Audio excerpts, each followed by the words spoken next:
Chapter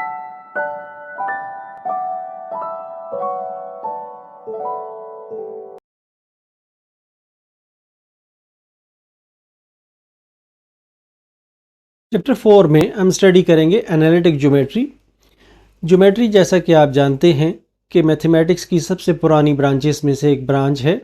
Greeks यानी यूनानियों ने इसे बाकायदा तरीके से ईसा अलैहिस्सलाम की पैदाइश से 400 साल कबल पढ़ना शुरू किया, और जो ज्योमेट्री आजकल हम स्कूल में पढ़ते हैं उसकी बुनियाद यूक्लिड ने रखी, जिनका ज़माना ईसा अलैहिस्सलाम की पैदाइश से तकरीबन 300 साल पहले का था। एक फ्रेंच फ़िलासफ़र और मैथमेटिशियन रीन डिस्क्रेटिस जो 1596 में पैदा हुए और 1650 में वफ़ात पाई, उन्होंने ज्योमेट्री को अलजेब्रिक मेथड्स से बयान करने का तरीका ईजाद किया।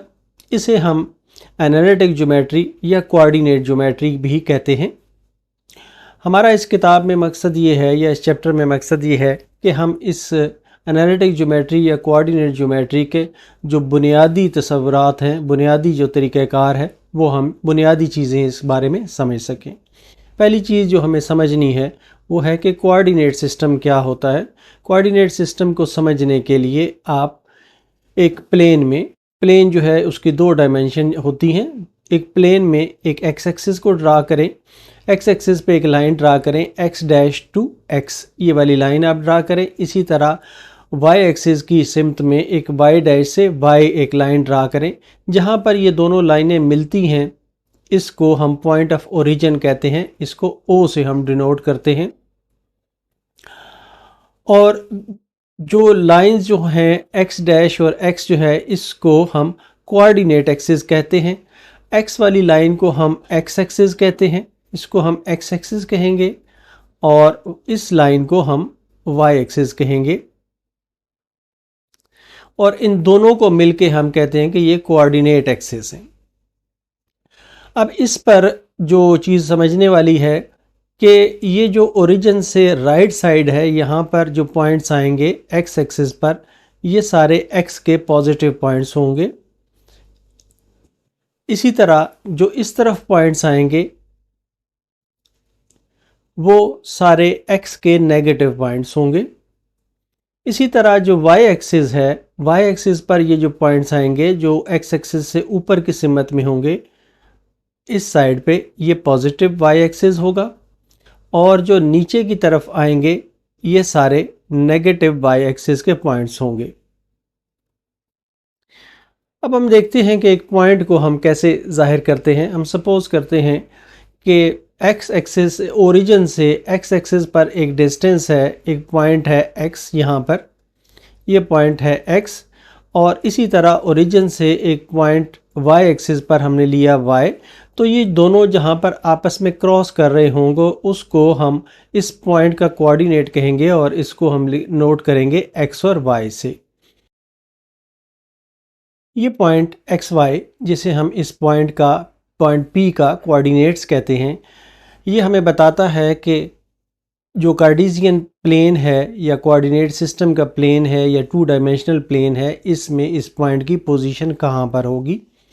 इसमें 2 इम्पॉर्टेंट बातें हैं कि जो इसका पहला पार्ट है x, इसको हम कहेंगे कि ये एब्सिसा है, और दूसरा जो पॉइंट y है इसको ऑर्डिनेट का नाम दिया जाता है। तो इस तरह ये आपने ज़हन में रखना है कि ये पॉइंट जो है ये एब्सिसा है, और ये इस कोऑर्डिनेट का जो दूसरा पार्ट है ये ऑर्डिनेट कहलाता है।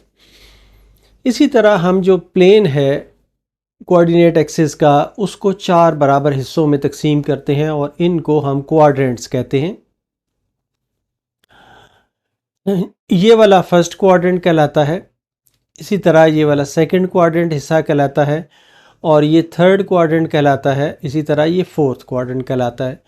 फर्स्ट क्वाड्रेंट में जो x की वैल्यूज़ होंगी वो पॉजिटिव होंगी, यानी कि ये ग्रेटर दैन 0 होगा, और y की जो वैल्यूज़ हैं ये भी पॉजिटिव होंगी, यानी कि ये ग्रेटर दैन 0 होगा।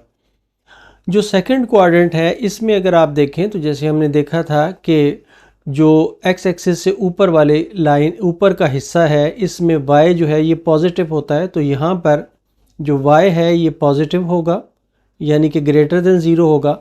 और इसी तरह y से लेफ़्ट हैंड साइड वाली साइड है, यहाँ पर जो पॉइंट्स आएंगे x के हवाले से, वो x जो है ये नेगेटिव होगा, तो ये लेस देन 0 होगा। यहाँ पर जो थर्ड कोऑर्डिनेट है इसमें आप देखें तो x की जो y एक्सिस है इसकी लेफ़्ट हैंड साइड पे ये फॉल कर रहा है, इसलिए यहाँ पर x जो है ये नेगेटिव होगा, यानी कि लेस देन 0 होगा। और y जो है ये भी नेगेटिव होगा, ये भी लेस देन 0 होगा, क्योंकि ये x एक्सिस से नीचे फॉल कर रहा है। और जो फोर्थ क्वाड्रेंट है इसमें आप ये देखें कि y एक्सिस से राइट हैंड साइड पर है, तो इसलिए यहाँ पर x जो है ये पॉजिटिव होगा और y जो है ये नेगेटिव होगा, क्योंकि ये x एक्सिस से नीचे की तरफ फॉल कर रहा है। तो रिपीट कर देता हूँ कि फर्स्ट क्वाड्रेंट में x जो y एक्सिस है उसकी राइट साइड पे ये फॉल कर रहा है, इसलिए यहाँ पर x पॉजिटिव होगा। और x एक्सिस से ये ऊपर फॉल कर रहा है, इसलिए ये y जो है इसमें पॉजिटिव होगा। इसी तरह जो सेकंड क्वाड्रेंट है इसमें ये y एक्सिस की लेफ़्ट साइड पे फॉल कर रहा है, इसमें सारा एरिया जो है ये x नेगेटिव होगा। और x एक्सिस से क्योंकि ये ऊपर फॉल कर रहा है, इसलिए ये पॉजिटिव y जो है ये पॉजिटिव होगा।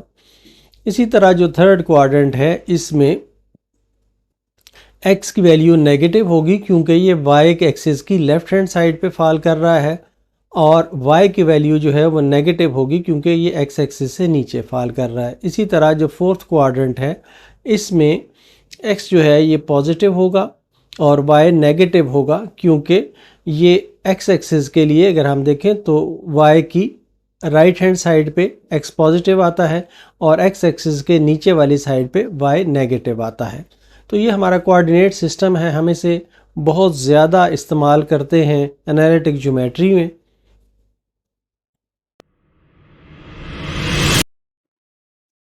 नेक्स्ट हम देखते हैं कि अगर हमें प्लेन में दो पॉइंट्स दिए गए हों A और B, इन दोनों के दरमियान हम डिस्टेंस कैसे फाइंड करेंगे।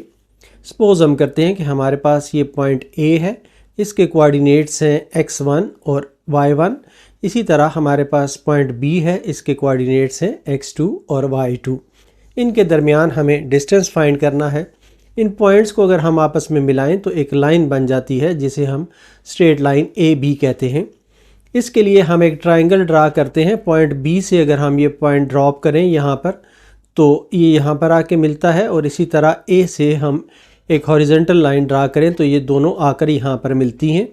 इस तरह ये एक ट्रायंगल बन जाती है, और इस ट्रायंगल की मदद से हम सॉल्व करते हैं AB का जो डिस्टेंस है वो हम फाइंड कर सकते हैं। इसके लिए हम पाइथागोरियन थ्योरम यूज़ करते हैं। तो इस ट्रायंगल से हम ये देख सकते हैं कि जो डिस्टेंस है ये बराबर है AB is equal to AQ square plus QB square का अंडर रूट। और इसी को हम फाइंड करने के लिए हमें जो AQ है वो हमारे पास जो AQ ये वाला डिस्टेंस है A से लेकर Q तक का डिस्टेंस, ये हम देखें तो ये दो हिस्सों में बनता है। एक हिस्सा ये है जो यहाँ से यहाँ तक है, और एक हिस्सा यहाँ से यहाँ तक है। तो ये जो हिस्सा है इसे हम कहते हैं कि ये OS है ये वाला, और जो दूसरा हिस्सा है वो RO है। लेकिन अगर हम डिस्टेंस की एक वेक्टर की शक्ल में इसको देखें तो ये डिस्टेंस OR माइनस OR बन जाता है, और ये पॉइंट जो x एक्सिस पे आता है यहाँ पर ये x2 पॉइंट होगा, x1 सॉरी पॉइंट होगा, और ये वाला जो पॉइंट है ये x2 होगा। तो इस तरीके से ये x2 माइनस x1 आ जाएगा। AQ जो है ये रिप्रेजेंट कर रहा है कि ये x2 माइनस x1 एब्सोल्यूट है। इसी तरह जो QB है इसमें अगर हम देखें QB जो है ये यहाँ पर इस तरह है, ये यहाँ से लेकर यहाँ तक डिस्टेंस है QB का। तो QB बराबर होगा जो SB है यहाँ से लेकर यहाँ तक का जो डिस्टेंस है SB माइनस SQ। इसमें से ये हिस्सा हम माइनस करें तो ये आ जाता है। तो जो SQ है वो SB है सॉरी, वो बनता है यहाँ से लेकर यहाँ तक जो डिस्टेंस है ये OM बनता है, या ये पॉइंट जो है ये y2 के बराबर है।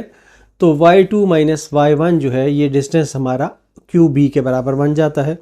इस तरीके से अगर हम डी स्क्वेयर को लें तो ये आ जाता है D square is equal to x2 minus x1 whole square plus y2 minus y1 whole square, या d is equal to x2 minus x1 का whole square plus y2 minus y1 का होल स्क्वेयर। ये distance का formula है दो points के दरमियान, जिसे हम फ्रीक्वेंटली यूज़ करेंगे। दूसरी चीज़ जो आपने ज़हन में रखनी है वो ये है कि डिस्टेंस जो है वो हमेशा पॉजिटिव लिया जाता है। ये रिज़ल्ट जो है इसको हम पॉजिटिव हमेशा लेंगे। नेक्स्ट हम देखते हैं कि अगर कोई लाइन हो और उसे दो हिस्सों में कोई एक पॉइंट डिवाइड कर रहा हो तो उस पॉइंट को हम कैसे फाइंड करेंगे। हम सपोज करते हैं कि हमारे पास ये लाइन है ए से लेकर बी तक। इसके जो कोऑर्डिनेट हैं वो हैं x1 y1, इसके कोऑर्डिनेट्स हैं x2 y2, और यहाँ पर एक पॉइंट है हमारे पास xy। तो इसको हमने फाइंड करते हुए करना है। सपोज हम ये करते हैं कि ये जो हिस्सा है यहाँ से लेकर यहाँ तक ये K1 है, और यहाँ से लेकर यहाँ तक जो हिस्सा है ये K2 है। तो इन दोनों को पॉइंट्स को फाइंड करने के लिए हमारे पास जो फार्मूला बनेगा वो होगा xy is equal to K1 x2 plus K2 x1 divided by K1 K2, और दूसरा हिस्सा होगा K1 y2 plus K2 y1 divided by K1 plus K2। आपने याद ये रखना है कि K1 के साथ x2 आएगा और K2 के साथ x1 आएगा। इसी तरह K1 के साथ यहाँ पे y2 आ रहा है और K2 के साथ y1 आ रहा है। ये फार्मूला हम यूज़ करते हुए एक लाइन के दरमियान जो मिडल पॉइंट नहीं है, कोई एक पॉइंट है, उसको फाइंड करने के लिए हम ये इसे यूज़ करेंगे बार बार। तो ज़रूरी है कि आप इसको ज़हन में रखें।